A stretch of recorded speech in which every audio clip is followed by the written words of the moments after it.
पराक्रम का theatre command. जी हां, दोपहर के 4 बजने वाले हैं। यह वक्त होता है आप सब जिसका इंतजार करते हैं पूरी दुनिया में, जी न्यूज की वर्ल्ड एक्सक्लूसिव रिपोर्ट का। और आपके साथ मैं हूं सचिन। भारतीय सेना के पराक्रम वाली गौरवशाली कवरेज में आज हम आपके लिए एक ऐसी खबर लेकर के आए हैं जो सीमा प्रहरियों के शौर्य पर आपके अभिमान को दोगुना कर देगी। ये एक ऐसी एक्सक्लूसिव खबर है जो आपको आश्वस्त करेगी कि दुनिया चाहे कितनी भी साजिश कर ले, लेकिन देश की सीमाओं की तरफ आंख उठाकर देखने वालों की खैर नहीं है। और ये खबर आपको सिर्फ और सिर्फ जी न्यूज दिखा रहा है। और अब खबर यह है कि अब भारत के पराक्रम के थिएटर से उड़ेगी दुश्मनों की नींद। जी आपने ठीक सुना, थिएटर कमांड की ये बड़ी खबर है। भारतीय सेना में अगले साल तक पहली थिएटर कमांड बन जाएगी। थिएटर कमांड में तीनों सेनाओं की संयुक्त शक्ति, देश में 2 से लेकर 5 थिएटर कमांड बनाने की तैयारी है। जल, थल और वायु सेनाएं थिएटर कमांड का हिस्सा होंगी। चीन से तनाव के बीच थिएटर कमांड की तैयारी तेज कर दी गई है।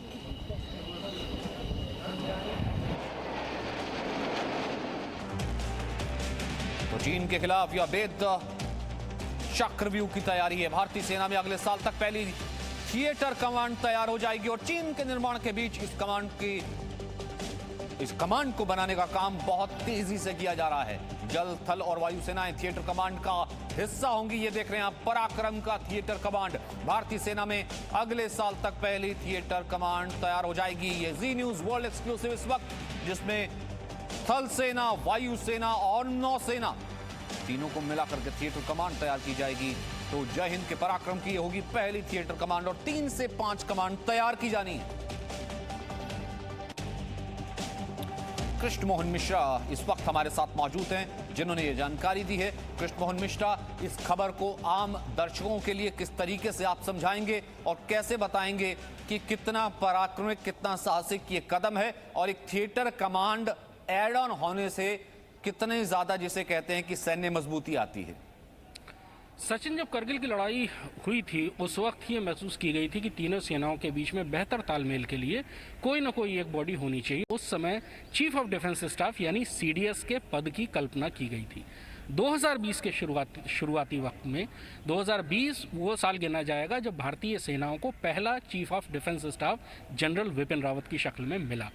उसी के बाद ये तय हो गया था कि अब थिएटर कमांड्स बनेंगी। थिएटर कमांड्स क्यों? क्योंकि तीनों सेनाओं के अलग अलग एसेट्स होते हैं। वायुसेना के भी फाइटर जेट हैं तो नेवी के भी अपने फाइटर जेट हैं। अगर वायुसेना के पास एंटी एयरक्राफ्ट गन है तो आर्मी के पास भी एंटी एयरक्राफ्ट गन है। अगर वायुसेना के पास अटैक हेलीकॉप्टर हैं तो आर्मी के पास अलग अटैक हेलीकॉप्टर्स हैं। तीनों ही सेनाओं के अपने बजट होते हैं। अगर इन तीनों सेनाओं के सारे एसेट्स को एक साथ रख दिया जाए तो बहुत सारी चीज़ें बेहतर ढंग से इस्तेमाल हो सकेंगी। थिएटर कमांड की मुख्य जो सोच होती है वो ये होती है। स्टडी शुरू हुई 31 मार्च से स्टडी शुरू हुई कि आखिरकार भारत में थिएटर कमांड्स की शक्ल कैसी होगी और कितनी थिएटर कमांड्स बन सकती हैं। मैं फिर से एक बार कह रहा हूं सचिन कि ये स्टडी अभी चल रही है। पहला एक सोचा गया कि दक्षिण भारत में नौसेना की ही 2 कमांड हैं, एक पूर्वी कमान और एक पश्चिमी कमान। इन दोनों कमान को मिलाकर एक पेनिनसुलर कमान बना दी जाए जो कि नौसेना जिसका नेतृत्व करे। वायुसेना के जो एसेट्स हैं वो भी उसी में जोड़ दिए जाएं। तो यानी पूरे दक्षिण भारत, हिंद महासागर, अरब सागर की सुरक्षा के लिए नौसेना और वायुसेना की एक सम्मिलित कमान हो जिसे पेनिनसुलर थिएटर कमान कहते हैं। उसी तरह ट्रेनिंग के लिए तीनों ही सेनाओं के अपने अपने इंस्टीट्यूट्स हैं, अपने अपने सेंटर्स हैं। तीनों को मिलाकर एक डॉक्ट्रिन एंड ट्रेनिंग कमान बन जाए जो कि तीनों ही सेनाओं को साथ में ट्रेन करे। उसी तरह से जम्मू कश्मीर में वायुसेना भी पोस्ट तैनात होती है, थल सेना भी तैनात होती है। दोनों को मिलाकर जम्मू कश्मीर को एक अलग थिएटर कमांड दे दी जाए और जिसमें वायुसेना और थल सेना दोनों के एसेट्स उसी में रख दिए जाएं। इसी तरह से लॉजिस्टिक के लिए, सामान की सप्लाई के लिए एक अलग बेस कमांड बना दी जाए जो तीनों ही सेनाओं को एक साथ चीज़ें मुहैया कराए। उसके लिए गुवाहाटी, मुंबई और अंडमान को देखा गया है। ये स्टडी थी, ये सोच थी, ये माना गया था कि देश को 2 से 5 थिएटर कमांड्स में बांटा जा सकता है। पेनिनसुलर कमांड के अलावा 2 हो सकती हैं, पूर्वी थिएटर कमांड या पश्चिमी थिएटर कमांड। जम्मू कश्मीर में एक अलग थिएटर कमांड हो सकती है। ये स्टडी शुरू हुई थी। अभी हाल फिलहाल में जो डेवलपमेंट हुए हैं उसमें ये समझ में आया कि थिएटर कमांड्स की दिशा में भारतीय सेनाएं चलना शुरू हो गई। अभी अभी आपने ही खबर ये चलाई थी कि नौसेना का P-8I टोही विमान इसमें नॉर्दर्न इंडिया में लगातार फ्लाइंग कर रहा है। उसके अलावा नौसेना के MiG-29K एयरक्राफ्ट उत्तरी भारत के वायुसेना के बेस से ऑपरेट करेंगे। वायुसेना के जगुआर फाइटर बॉम्बर्स अंडमान में नौसेना के बेस से ऑपरेट कर रहे हैं। यानी भारतीय सेनाओं ने थिएटर कमांड की दिशा में आगे बढ़ना शुरू कर दिया है और ये किसी भी महाशक्ति की एक बहुत बड़ी उपलब्धि होती है। अमेरिका के पास भी थिएटर कमांड है। चीन ने भी 3-4 साल पहले अपने मिलिट्री रीजन को बंद करके थिएटर कमांड शुरू की, जो कि 5 हिस्सों में चीन ने अपने आप को बांटा है। तो थिएटर कमांड्स का बनना किसी भी देश की रक्षा के लिए बहुत महत्वपूर्ण इसलिए होता है क्योंकि बजट्स का और एसेट्स का सही इस्तेमाल होता है, सेनाओं के बीच में एक जैसा तालमेल होता है, समान कमांड सेंटर होते हैं। सचिन जी, बहुत अच्छे से आपने समझाया किस तरीके से और क्यों एक थिएटर कमांड का बनना एक महाशक्ति की जो है पहली निशानी होता है। ना केवल आप लॉजिस्टिकली एसेट्स को यूज करेंगे, बल्कि जिसका हम ये कह सकते हैं कि अगर जहां पर कहीं थल सेना मजबूत है या वायुसेना मजबूत है या जहां उसकी एसेट्स ज्यादा हैं, आप उनमें बेहतर तालमेल पहले से ही रखेंगे ताकि जरूरत आने पर आप उस थिएटर कमांड का इस्तेमाल कर सकें। Major general retired AK Siwach हमारे साथ मौजूद हैं और साथ ही साथ हमारे साथ मौजूद है major general retired GG Dwivedi. Siwach साहब, सबसे पहले मैं कहूंगा कि आप इतने वक्त तक हिस्सा रहे हैं सेना का, कैसे देखते हैं इस खबर को और ये क्या बताता है थिएटर कमांड की तरफ भारत का आगे बढ़ना? जैसा कृष्णमोहन मिश्रा ने बताया कि लगभग वो स्टडी अब पूरी होने के करीब है और उसका गठन भी बहुत जल्द हो जाएगा। ये क्या संदेश देता है बाहर की दुनिया को, बाहर के लोगों को और एक हमारी ताकत के तौर पर? इसमें कोई दो राय नहीं सचिन। ये दिखलाता है कि भारत जो है अब बहुत आगे बढ़ रहा है और ये थिएटर कमांड बहुत जरूरी है। और देखो, आपने जैसे बताया कि अमेरिका के पास भी थिएटर कमांड है, चीन ने भी कर लिया। अगर आप ऑप्टिमम यूटिलाइजेशन करना चाहते हो तीनों फौजों का, रिसोर्सेज का, तो आपको थिएटर कमांड बनानी ही पड़ेंगी। और आपको अगर चाहिए कि दुश्मन को बिल्कुल आप हरा सकें, चाहे वो आपका चाइना है या पाकिस्तान है या कोई और एडवर्सरी है, तो आपका एक प्रकार से थिएटर कमांड का होना बहुत जरूरी है। उससे क्या होगा, जो भी आपके पास रिसोर्सेज हैं उनका आप ऑप्टिमम यूटिलाइजेशन करोगे और एक प्रकार से अपनी कॉम्बैट एज और कॉम्बैट फोर्स मल्टीप्लायर करोगे। और जैसे बताया गया था, इसके अलावा 2-3 और कमांड जो हैं थिएटर कमांड बनेगी। जिस तरीके से लॉजिस्टिक के भी सारे एलिमेंट मिला के एक लॉजिस्टिक कमांड बनेगी और एयर डिफेंस कमांड भी, सबके एयर डिफेंस लगा के, जैसे एयरफोर्स का, आर्मी का, नेवी का। और इसी तरीके से जैसे आप बताया कि अभी नदन कमांड है जहां पर आर्मी का है, उसके अंदर आर्मी, एयरफोर्स, नेवी तीनों को मिला के और एक थिएटर कमांड, जिससे आप तीनों का एक प्रकार सिंक्रोनाइज करके बहुत फायदा उठा सकते। क्यों, यूं तो अंडमान निकोबार जो कमांड है अभी, उसको थोड़ा सा आप स्ट्रेटेजिक फोर्स कमांड की तरफ बोल सकते हो, तीनों का है। वो एक थिएटर कमांड की तरफ पहला स्टेप है कि हमारा आर्मी, एयरफोर्स, नेवी का तीनों का तालमेल है। तो आने वाले समय में थिएटर कमांड की रिक्वायरमेंट है। अगर जो देश बहुत पावरफुल बन के आएगा, उसको ऑप्टिमाइज यूटिलाइजेशन चाहिए। रिसोर्सेज आपके पास हरदम कम होंगे और उन कम रिसोर्सेज को आपको कैसे बेस्ट यूटिलाइजेशन करना है। जैसे एग्जांपल देते MiG-29K और अभी आपका जो P-8I है उसको भी आपने भेज दिया नदन कमांड में और जगूर को आपने भेज दिया अंडमान निकोबार कमांड में। ये पहले भी हुआ है, ऐसा नहीं हुआ, मगर अब क्या होगा, रिसोर्सेज का बेस्ट यूटिलाइजेशन करोगे। और ये एयरफोर्स की अभी 7 कमांड है, आर्मी की 6 कमांड है, नेवी की 2 है, इनको सबको मिला के 5 या 6 कमांड बना दी जाएंगी। ऑप्टिमम यूटिलाइजेशन होगा और जो भी आपके पास मिलिट्री हार्डवेयर है उसका अच्छा इस्तेमाल करोगे और ये एक कॉम्बैट पार्क उभर के आएगा। ये अर्थ दिखाता है कि भारत एक उभरती हुई मिलिट्री पावर है और आने वाले समय में उसका नाम होगा। और आज अमेरिका के पास, चीन के पास, इंग्लैंड के पास, जो भी देश बहुत ज्यादा सुपर पावर है, मिलिट्री पावर है, उन्होंने थिएटर कमांड किया है। तो ये रिक्वायरमेंट है। CDS के होने के बाद नेक्स्ट स्टेप है थिएटर कमांड होना। और ये थिएटर कमांड आने वाले टाइम में एक प्रकार फोर्स मल्टीप्लायर होंगे और एक होंगे गेम चेंजर। ठीक है सर। और मेजर द्विवेदी, इसे अब के परिप्रेक्ष्य में, कंटेक्स्ट में कैसे देखा जा सकता है? जब एक तरफ लद्दाख में फेस ऑफ हमने देखा इतना ज़्यादा, जब हम खुद लद्दाख में थे, कृष्णमोहन भी इस एक्सपीरियंस को बहुत अच्छे से जानते हैं कि एक तरफ आपकी थल सेना तैनात है, दूसरी तरफ जो है वायुसेना रोज लगातार कॉम्बैट पेट्रोलिंग कर रही है, दोनों में बेहतर तालमेल है। उसका ही एक और एक्सटेंशन स्टेप जब थिएटर कमांड की तरफ हम आगे बढ़ते हैं, तो क्या इसका मैसेज आता है फिलहाल करंट सिनेरियो में जब चीन से फेस ऑफ है? देखो सचिन, मैं थोड़ा सा आपको अपना अपना अनुभव जो है मेरा, क्योंकि मैं इसमें इन्वॉल्व था, मैं आर्मी ट्रेनिंग कमांड में एमजी डॉक्ट्रिन था, तो हम इस पर पहले से काफ़ी, आज से 10 साल पहले ही हम काम कर रहे हैं। क्योंकि आजकल जो आधुनिक युद्ध होता है, ये किसी डॉक्ट्रिन या हमारी कोई स्ट्रेटजी होती है उससे लड़ा जाता है, और उसी के साथ हम ट्रेनिंग करते हैं, और साथ ही साथ हमारा इक्विपमेंट भी वही होता है। और जब हम देश की रक्षा को देखते हैं तो हम एक देश को एक पूरा एक थिएटर के तौर पर देखते हैं, और उसमें देखते हैं कि कहाँ हमें नेवी की जो है वहाँ ज़रूरत है, कहाँ एयरफोर्स की होगी, कहाँ आर्मी की होगी। तो क्या है कि जब आधुनिक युद्ध में हम आए हैं तो ये तीनों सेनाएं जो है, और चौथी जो होती है स्ट्रेटेजिक फोर्स, वो इकट्ठी होकर लड़ती हैं। और मेरा अपना चीन में अनुभव है, क्योंकि मैं वहाँ डिफेंस अटैची था, तो वहाँ उन्होंने आज से कोई 4 साल पहले अपनी थिएटर कमांड बनाई, और हमारे विरुद्ध जो है उनकी वेस्टर्न थिएटर कमांड है, और उनकी 5 थिएटर कमांड है। जो ईस्टर्न थिएटर कमांड है वो ताइवान के विरुद्ध है, और सेंट्रल कमांड उनकी रिजर्व कमांड है, नॉर्दर्न कमांड है, और सदर्न कमांड है। तो अभी पॉइंट ये है कि अभी आपने मुझे पूछा कि हम जब अपने देश की सुरक्षा के बारे में सोचते हैं तो ये थिएटर कमांड कैसे बनती है। देखो, अगर हम अपने पश्चिम को देखें, उत्तर को देखें, तो हमारे जो थ्रेट हैं वो ज़मीन से आते हैं, यानी कि थ्रेट बेस जो है वो ज़मीन से थ्रेट आते हैं। जब हम साउथ में देखते हैं तो हमारे थ्रेट जो है ओशन बेस्ड होते हैं। तो अभी क्या होता है, अगर सदर्न थिएटर कमांड बनती है तो ये नेवल और ज़्यादा एयरफोर्स और आर्मी की कम इसमें अहमियत होगी। जब आप नॉर्दर्न को देखते हैं तो वहाँ नेवी का रोल बहुत कम हो जाता है, एयरफोर्स और आर्मी का रोल। तो ये जो थिएटर कमांड बनती है, इनमें 3 मुद्दे होते हैं। तो पहले तो टेरेन और आपको थ्रेट क्या है, दूसरा आपको किस तरह अपनी एयरफोर्स और नेवी के एसेट्स को या आर्मी के एसेट को इकट्ठा करना है, और तीसरा किस प्रकार आपने आपकी स्ट्रेटजी है लड़ने की। मुझे आपको 3 बातों से जागरूक करना पड़ेगा। सबसे पहले जब स्ट्रेटजी बनती है तो उसमें देखा जाता है कि हमने कैसा युद्ध लड़ना है, क्या लिमिटेड वॉर है, लैंड बेस्ड ऑपरेशन होंगे, नेवल ऑपरेशन होंगे, तो स्ट्रेटजी बनती है। फिर हम ट्रेनिंग करते हैं, यानी कि अभी हमारी तीनों की एयरफोर्स, नेवी, आर्मी की अलग अलग ट्रेनिंग कमांड है, तो इनको इंटीग्रेटेड करके इंटीग्रेटेड ट्रेनिंग की जाती है। और साथ ही साथ इक्विपमेंट भी कॉमन इक्विपमेंट होता है, यानी कि आपके ये नहीं कि नेवी के अलग एयरप्लेन होंगे और एयरफोर्स के अलग फाइटर जेट्स होंगे। तो आपकी इक्विपमेंट भी इकट्ठी की जाती है।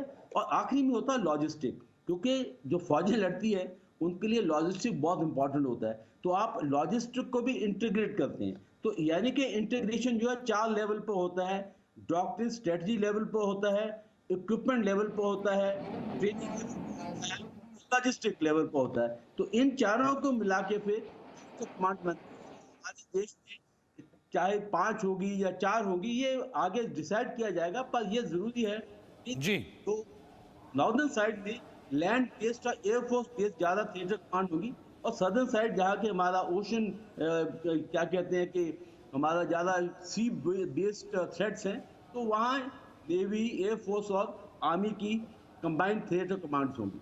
ठीक है सर। कृष्णमोहन, अगर इसी में कुछ और ऐड ऑन करूं, जैसा आपने कहा कि एक स्टडी शुरू हुई थी, आप हमारे को पीछे भी लेकर के गए, सीडीएस का आना, फिर उसके बाद 3 से 5 थिएटर कमांड का भी भारत के पास होना, ये मैसेज क्या जाता है?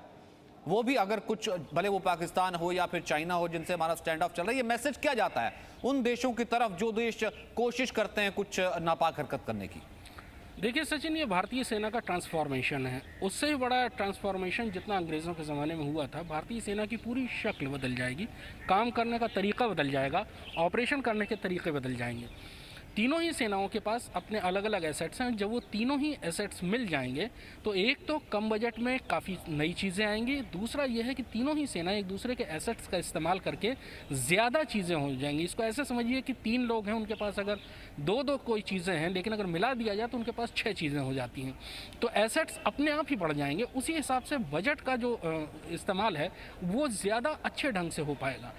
ट्रेनिंग सबकी साथ हो सकती है, इस पर भी विचार चल रहा है कि एक अलग डॉक्ट्रिन एंड ट्रेनिंग कमान बनाई जाए। तीनों ही सेनाओं की अलग अलग ट्रेनिंग कमान है। आर्मी ट्रेनिंग कमान शिमला में है, एयरफोर्स की ट्रेनिंग कमान हैदराबाद में है, और वहीं नेवी अपने नेवल शिप्स में ट्रेनिंग करती है। तीनों की ट्रेनिंग एक साथ शुरू हो सकती है। उससे बहुत सारा इंफ्रास्ट्रक्चर ऐसा होगा कि जो कि बहुत बेहतर ढंग से इस्तेमाल हो सकेगा, बजट में कमी आ सकेगी। लेकिन इसमें जो सबसे बड़ा असर पड़ेगा वो होगा कि तीनों ही देशों की तीनों ही सेनाएं जब मिलकर ऑपरेशन करेंगी तो उसकी शक्ति बहुत बढ़ जाती है। पिछले 20 साल से इस तरह की कई कोशिशें की गई। एम्फीबियस वॉरफेयर बहुत महत्वपूर्ण चीज़ होता है नौसेना का, कि जिसमें समुद्री जहाज़ों के जरिए थल सेनाएं जाती हैं और किसी भी एक जगह पर अटैक करती हैं। ये एक बहुत महत्वपूर्ण गेम चेंजर होता है। दूसरे विश्व युद्ध में 6 जून 1944 को जब यूरोप पर नॉर्मंडी में लैंडिंग की गई थी एलाइड फोर्सेस की फ्रेंड कंट्रीज़ की तरफ से, तो उसने पूरी लड़ाई में हिटलर की हार तय कर दी थी। तो इस तरह के ऑपरेशंस जब होते हैं तो अगर थिएटर कमान होती है, तीनों सेनाएं साथ में काम कर रही होती हैं, तो ऐसे ऑपरेशन करना ज़्यादा आसान हो जाता है। अभी होता यह है कि थल सेना कुछ दिन के लिए नौसेना में अटैचमेंट के लिए जाती है, किसी शिप में अटैचमेंट के लिए जाती है। वायुसेना के जहाज़ कभी नेवल एयरबेस पर काम करते हैं, कभी नेवी के वायुसेना के एयर बेसिस का इस्तेमाल करते हैं। लद्दाख अभी आप होकर आए हैं, मैं भी वहाँ था। लद्दाख में आर्मी एविएशन के चीता और चेतक और ध्रुव हेलीकॉप्टर्स अलग हैं। एयरफोर्स के चीतल और ध्रुव हेलीकॉप्टर्स अलग हैं। अटैक हेलीकॉप्टर्स दोनों आर्मी एविएशन के पास, आर्मी के अलग रखे हुए हैं, एयरफोर्स के अलग रखे हुए हैं। कोऑर्डिनेशन होता है, लेकिन जब तीनों की कमान ही एक ही होगी, उस वक्त कोऑर्डिनेशन अद्भुत होगा, क्योंकि तब तो साथ में ही शुरुआत से ही सारी चीज़ें साथ में चलेंगी। तो आप इसको इस तरह से समझिए कि न केवल एसेट्स का बहुत अच्छे से इस्तेमाल होगा, बल्कि हर इसे मैं ऐसे कह सकता हूं कि जैसे आर्मी में ब्रिगेड होती है, बटालियन होती है या रेजिमेंट होती है, कुछ उसी तरीके से ही एक ऐसी ब्रिगेड सेना में होगी जिसमें तीनों सेनाओं के अंग होंगे और जो कमांड होगा वो कॉमन होगा, यानी कि रिपोर्टिंग कॉमन होगी। क्या मैं ऐसे कह सकता हूँ? बिल्कुल सही कहा सचिन। भविष्य में ऐसे ही होगा कि जब भी ऑपरेशन की ज़रूरत होगी तो तीनों ही सेनाओं की एलिमेंट साथ में हो सकते हैं, क्योंकि ऐसे भी ऑपरेशन की नौबत आ सकती है जहाँ पर नौसेना का जहाज़ थल सेना को किसी आइलैंड पर उतारे और उस आइलैंड में दुश्मन के मोर्चे कमज़ोर करने के लिए वायुसेना को बम्बार्डमेंट करना पड़े। तो उस वक्त तीनों ही सेनाएँ साथ मिलकर कार्रवाई कर रही होंगी, और ऐसी स्थिति में जब तीनों सेनाएँ साथ मिलकर कार्रवाई करती हैं तो आप इसको ऐसे समझ सकते हैं कि हर सेना के हर अंग की ताकत तिगुनी हो गई, क्योंकि तीन सेनाएं अब साथ मिलकर काम कर रही हैं। थिएटर कमांड्स में कमांड एंड कंट्रोल एक ही होगा, उसी के पास सारे एसेट्स होंगे। दक्षिण भारत में अगर नेवी के एसेट्स ज़्यादा है, नेवी की जिम्मेदारी ज़्यादा है, तो सारे एसेट्स, पेनिसुलर कमांड अगर कोई बनती है, पेनिसुलर कमांड शायद उसका नाम होगा, ऐसा लगभग तय है, तो उसके पास वायुसेना के भी एसेट्स उसी के पास होंगे, उसी के पास नौसेना के भी होंगे और उसी के पास थल सेना के भी होंगे। बिल्कुल ठीक बात। और मेजर जनरल AK शिवाच, क्या मैं ऐसे भी कह सकता हूँ कि इस वक्त जो हमने जिस तरीके का पराक्रम देखा लद्दाख में, पिछले कम से कम 3 महीने से हमने देखा, पिछले कम से कम 2 महीने से जो हमने देखा जो पराक्रम, न केवल एयरफोर्स की तैयारी बल्कि थल सेना की, और दोनों का कोऑर्डिनेशन, और एक और जो है वो नेवी अंडमान में जैसे एक्सरसाइज कर रही थी, ये उसी का एक्सटेंशन, उसी का हम ये कहें कि एक पूरा मेकओवर देखा जाए, ये उसी को आगे बढ़ाना कहा जाए। बिल्कुल सचिन, मुझे लगता है कि पहल हो गई है। ये आपने बहुत अच्छा एग्जांपल दिया। अभी लद्दाख के अंदर देखो जिस प्रकार से तालमेल चल रहा है इंडिया आर्मी और एयरफोर्स के बीच के अंदर, आर्मी के टैंक्स खड़े हैं, आर्टिलरी गन्स हैं, एयर डिफेंस सिस्टम लग गया है। उसके बाद आपके जो एयरफोर्स ने आपके MiG-29, मिराज 2000, अपाचे अभी आ जाएगा, चिनूक हेलीकॉप्टर, और उसके बाद रफेल जो आने वाला है। तो इस प्रकार से जो तालमेल है, आपकी जो कॉम्बैट पावर है लद्दाख के अंदर बढ़ गई। इसके साथ साथ देखो नेवी ने अंडमान में अभी एक्सरसाइज करा दिया, इंडियन ओशन रीजन में अपना एयरक्राफ्ट कैरियर INS विक्रमादित्य और फ्रिगेट्स और सबमरीन कर दिए। तो तीनों का एक जो तालमेल हुआ है वो ही एक प्रकार थिएटराइजेशन है। आप optimum utilisation of your resources और डिसीजन मेकिंग आपकी फास्ट होगी, आपका आउटकम बहुत जल्दी होगा। याद रखो सचिन, अगर हमारे पास थिएटर कमांड जैसा कुछ होता 1962 में, तो ऐसी नौबत नहीं आती कि आप एयरफोर्स होते हुए भी यूज नहीं की, या नहीं कारगिल वार में आपने थोड़ा सा टाइम लगा एयरफोर्स इस्तेमाल करने के लिए।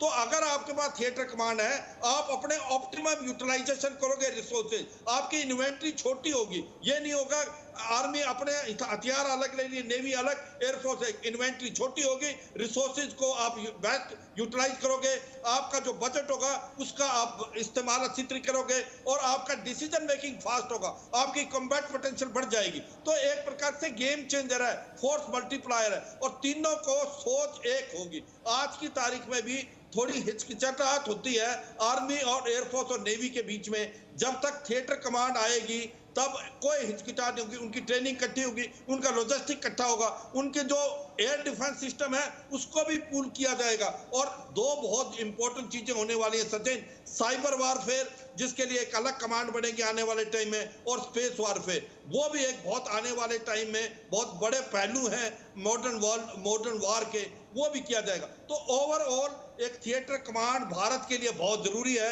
अगर हम दिखाना चाहते हैं कि हम एक आधुनिक आर्मी आधुनिक डिफेंस फोर्सेज हैं और हम उभर के आए हैं आपके एशिया के अंदर और वर्ल्ड के अंदर, तो थिएटर कमांड का होना बहुत जरूरी है और एक बड़ी अच्छी पहल होगी। और ये जो आज लद्दाख में आपने जो एग्जांपल दिया एक नमूना है कि हम थिएटर कमांड की तरफ बढ़ रहे हैं। जो तालमेल एयरफोर्स और आर्मी का हमने जो देखा है लद्दाख के अंदर और नेवी का हमने इंडियन ओशन रीजन में, ये दर्शाता है कि भारत उसकी तरफ बढ़ रहा है और आने वाले टाइम में भारत एक इमर्जिंग जो है पावर होगी, नहीं एशिया में बल्कि वर्ल्ड में भी।